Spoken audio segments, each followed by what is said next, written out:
You know, when you're working the dream, the struggle is oh so real. You have to be determined. You have to work hard. You need to be compassionate, set goals, and be timely. Stay focused and reach high. You need all this and the Lord to come together to make you a better person while you're working the dream.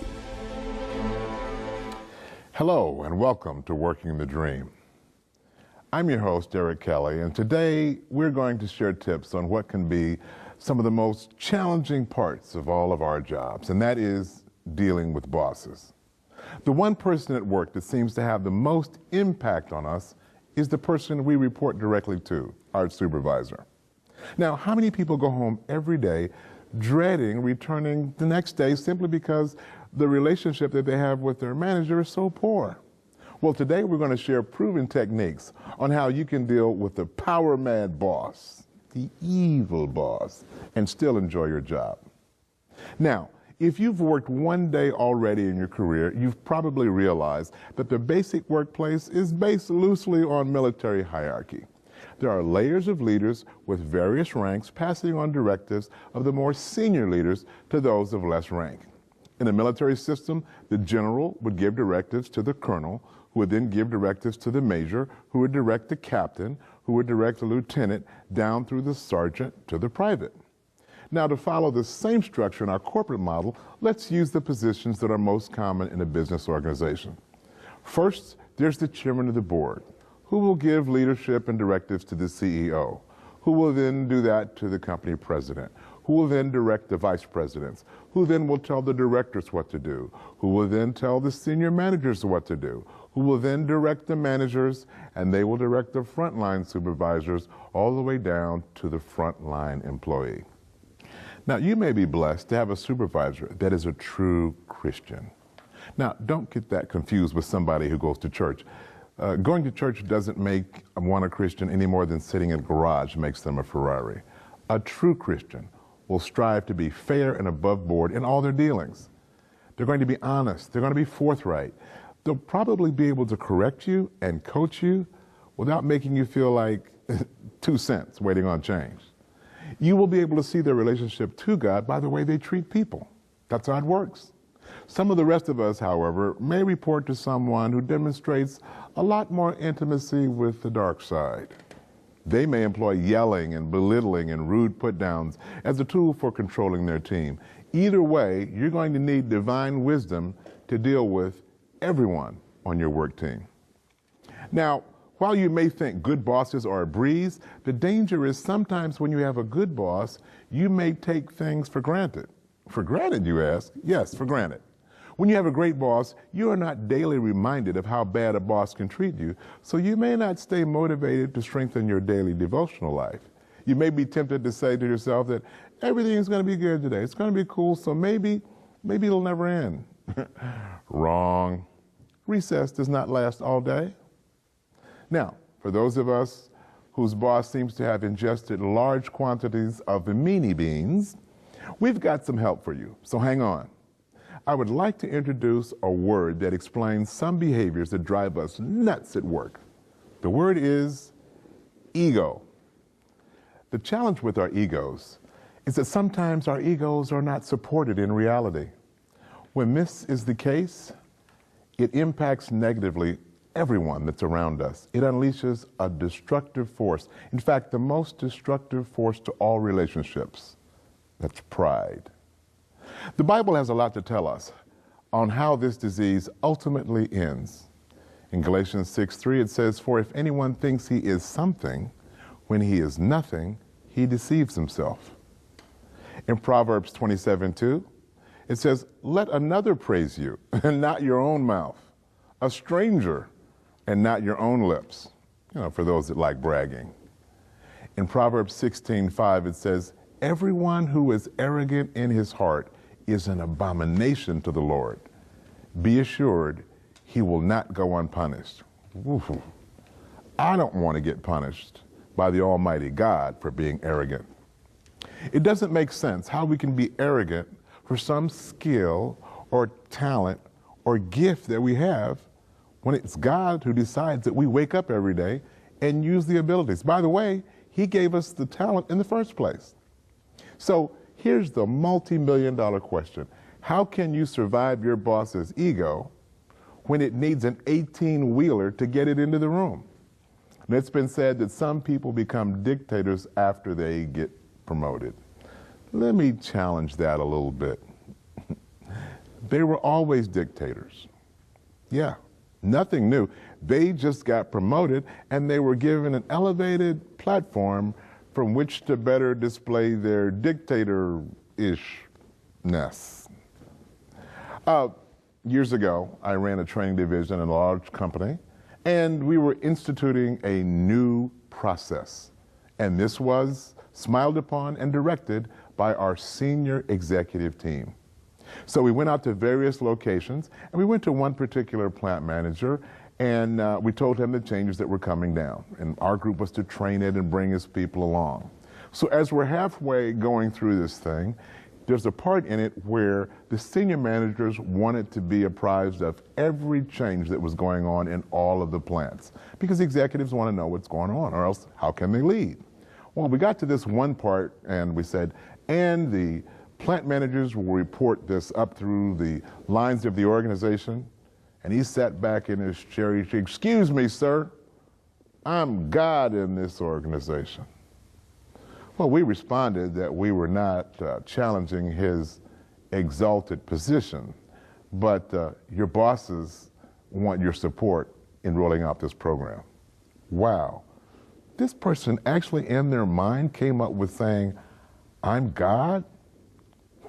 When this guy comes back to reality, his God complex just got knocked down a peg by what his superiors were directing. First of all, let's start with a couple of facts about all bosses. No matter how they act or how they treat you, they are not God. Let's compare. God has always been and will always be.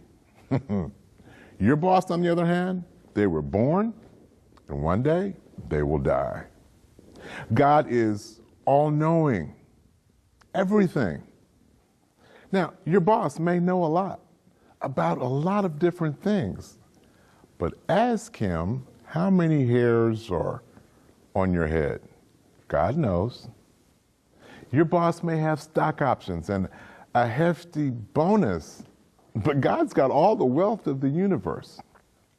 Now, let's look at a situation where the boss absolutely has an exalted view of himself.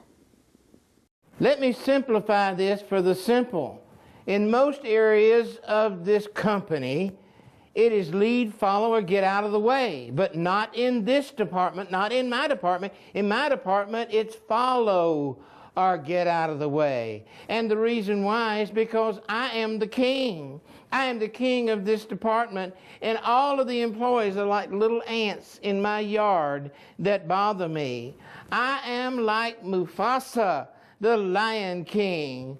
I am, as sure as I'm standing here, Michael Jermaine Jackson Chaikin, and I am the boss here, and you will do what I tell you to do, because I am the master of efficiency. You got it? Float like a butterfly, sting like a bee. I'm the master of efficiency. You got a question? It's more like a statement. Oh, good, because questions bother me. Questions question my authority. Wow, went from one crazy boss to another. I just got promoted. So you're saying this is the norm for bosses around here? I hope not. I don't know what's going on here, but I don't like talking. When I'm doing a meeting, I don't like talking. Were you talking about me? If you were talking about me, then you're in some kind of trouble. What is your name? Malik? Are you new here? Yeah, actually, we're all new to your group. What happened to the rest of it? What happened to the other guys? I take a few days off and never mind.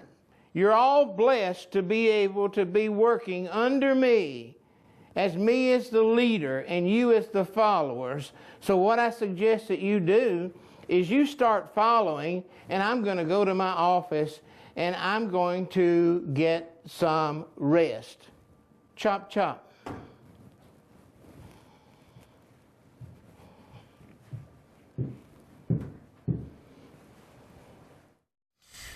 Well, there's only one problem with that. If we push the scheduled server maintenance up by 2 days, that interferes with our normal reporting cycle. And at the moment, we really can't afford to risk that. Okay, so let's do this. We can bump up reports 1 and 2 up by a day, and then if you guys can hold off on the last server maintenance until 8 p.m., then we can get our other reports done before then. Sounds great. All right. Bye-bye. That is not the best way to do that. That's not the best plan. Can you announce yourself? I don't need to announce myself. You should sense my presence when I come into this room. Maybe your cologne. Listen, I could not help but overhear what you were saying, and I want you to know that that is not the most efficient way to do it. What do you suggest? I suggest that you do it all, every bit of it, in 1 day. That's not even possible. Why is it not possible? Because we have other tasks that are equally as important, and those reports take at least 2 days to produce and analyze. That's the way that I want you to do it. It doesn't matter what programs we got, what files we got and everything. I am the MOE. MOE? Master of Efficiency. I think I'll stick to the original agreement. No, I don't think you will. I think you'll do it the way that I tell you to do it. I'm gonna stick with that. No, you won't. Yes, I will. Do you like your job? Do you like working here? Would you like to continue to work here? All right. Then do it the way Okay. that I say to do it. All right.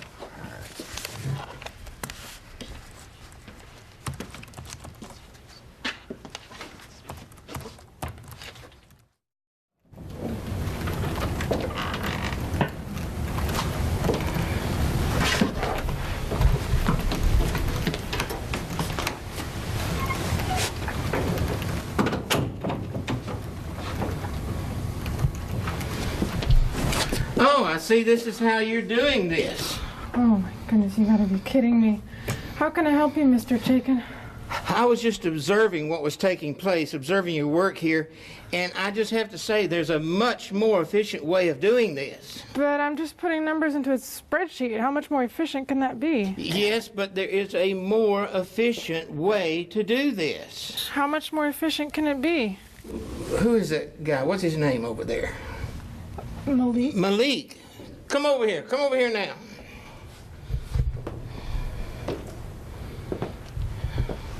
We're wasting time, we're wasting money, we're wasting energy. This is almost like an old-fashioned process, even though it is up-to-date equipment. Let me explain to you what happens when you do it this way. Now pay attention. You have to look at the spreadsheet, you have to look at the computer, your eyes go back, your eyes go forth, back and forth, back, and it takes up time. It could be seconds, it could be minutes, it could be hours, but if we speed everything up, we will make this department working at the top of the line in this company. Do you understand me? Do you have an adding machine? You must not use it if you don't know where it is. Surely there's... Aha! Now here's what's going to happen. You are going to take the calculator and you are going to call out the numbers and you are going to put them in the adding machine, and this is going to save cutting eyes back and forth, taking up too much time. 2 people can do this. Are you serious? Yeah, I'm serious. I'm serious. It's a heart attack. Okay, now here's the deal. My way is the only way. My way or the highway, because I am the genius, and the genius teaches those that are not so genius. That's why I am the M-O-E, read my lips. M-O-E? once again, the master of efficiency. Oh, right. My work's done here. Chop, chop. Do it the way I told you to do it. Didn't ask you. I told you. No questions.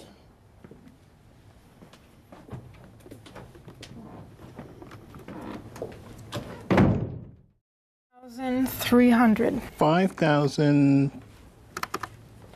This key keeps getting stuck.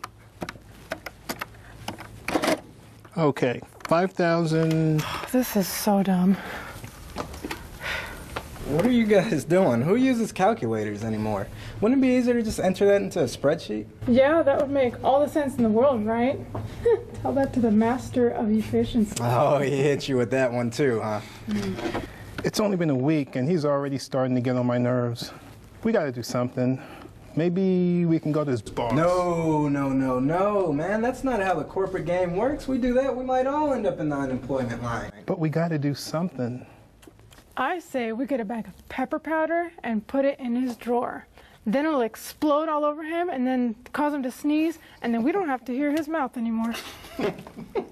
Any other ideas? Well, why don't we go to his house and put sugar in his gas tank? From that point on, he can't come to work anymore. Haven't you ever heard of Uber? Oh, yeah. I got an idea. Come with me.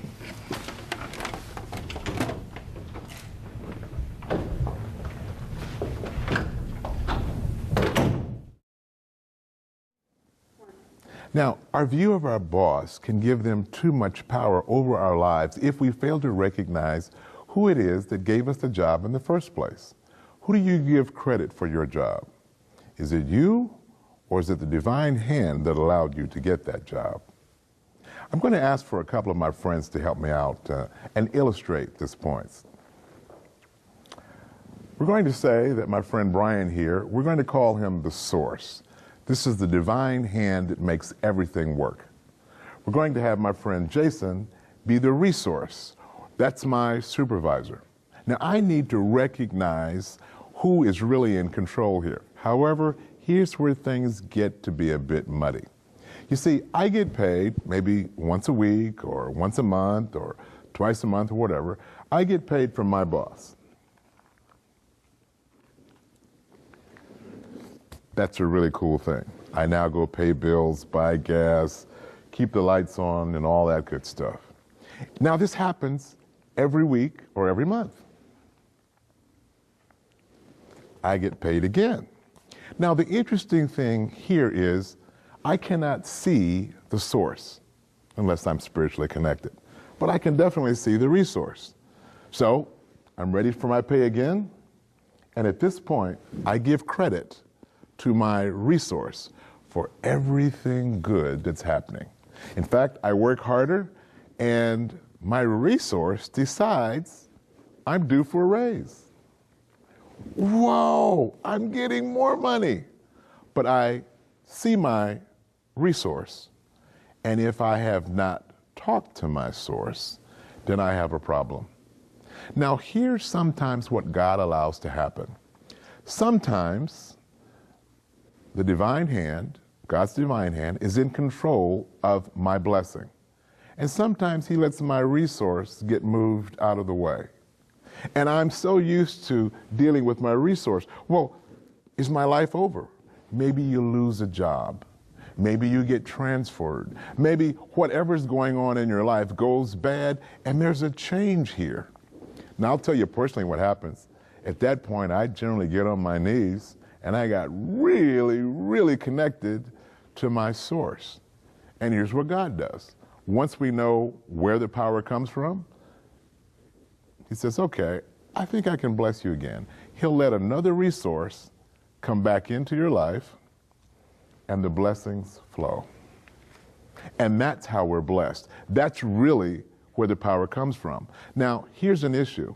As my source uses my resource to bless me, God wants to make sure that my relationship with my resource is kosher, something that he can bless.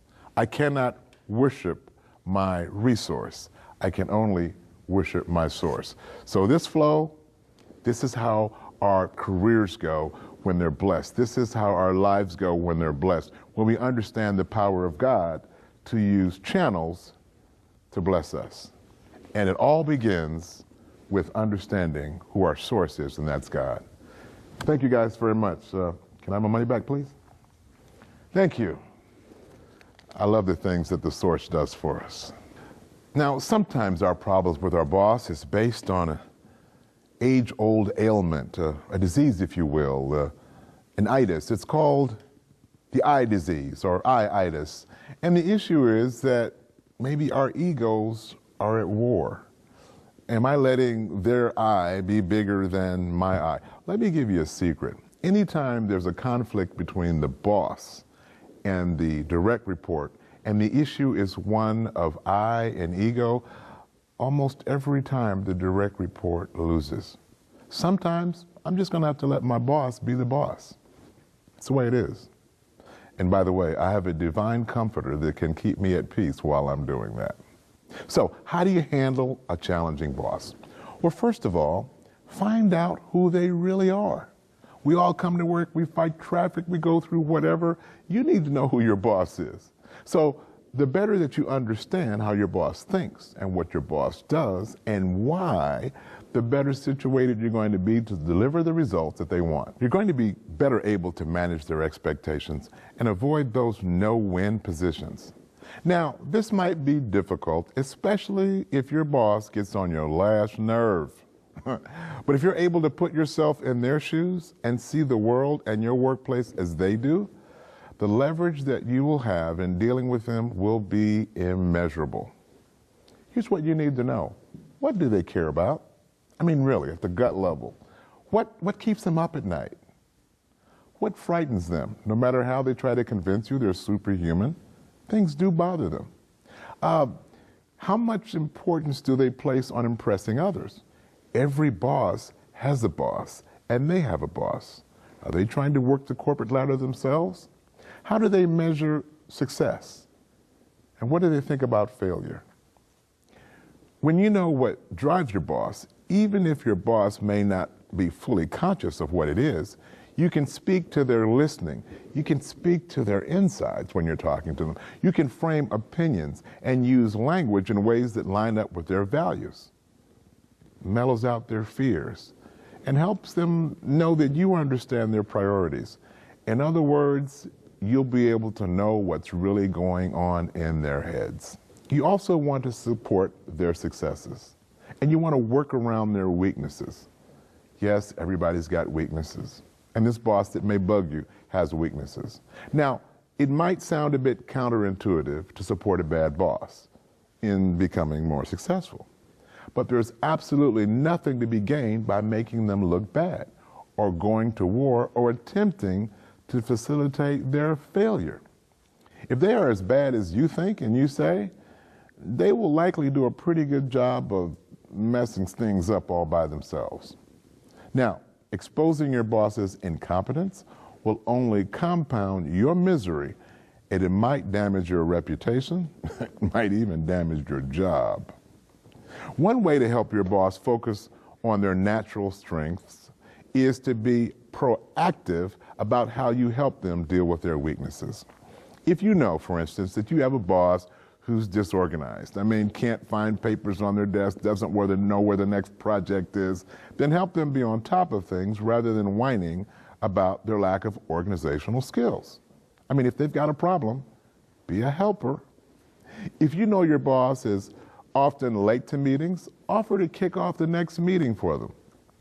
If he tends to change his mind frequently or is outright forgetful, be sure to document all communications so you can refer back to them if he ever contradicts himself. If you know your boss is slow to respond to continue working on a project while you wait to hear back from him, be proactive and contact him. Making yourself indispensable and someone your boss can really rely on to do their job is a valuable asset. When you start to look at what's the next thing on your plate for your career, by doing what you can to help your boss succeed, you lay a solid foundation for greater successes for yourself. Now, it may not be an immediate reward, but in the long run, you can never lose by helping others do better than they would otherwise. Take the high road. Your personal brand is writing on it. Never let your boss's bad behavior be an excuse for your own. All too often, people start feeling entitled to slack off or take longer lunches or lose interest in performing well because they have a bad boss. Don't do it. Keep your mind focused on top performance. Complaining to your spouse or your friends, do that all you want. But when you're in the office or the workplace, stay upbeat, stay engaged, and actually handling a difficult boss can really set you apart if you do it well. You never know who's watching or listening, but be assured people can open up or close future opportunities based on what you're doing. They are watching. While it may be easy to succumb to resentment or resignation and mentally check out of doing your job, don't do that. That undermines your integrity, but it can also put you at risk of being branded as a whiner, a slacker, or both. So if your boss is a shouter, don't react by shouting back. If they're petty or small-minded, don't descend to smallness yourself, however tempting it may be. Rather, with God's help, maintain a calm, professional demeanor in dealing with your boss. Gandhi wrote, "Be the change you want to see in the world." In this case, act like the leader you wish your boss was. If you feel you've run out of options, don't go rumor mongering or bad-mouthing them to everybody. Rather, follow proper procedures for registering complaints with HR or with higher-level superiors, documenting each step of the way. Speak up. Give your boss a chance to respond. Have the courage to speak up rather than cower in silence and fear. So just because it may be easier to say nothing, don't suffer quietly or complain. Pray for them and trust God to take care of you in all work situations. Proverbs 3:5 says, "Trust in the Lord with all your heart and don't lean on your own understanding." Show Christ living in you by interacting pleasantly. Yeah, even with a rough boss. Don't forget your daily spiritual routine. Every day, wake up, spend time in God's Word, pray, listen for His voice. My scripture for this is Deuteronomy 1:30. "The Lord your God who is going before you will fight for you, even as He did in Egypt, before your very eyes." Remember, no matter what, you may be powerless over what they, even a bad boss, can do to you. But they are absolutely powerless over what God will do for you. So until next time, this is Eric Kelly. Keep working the dream.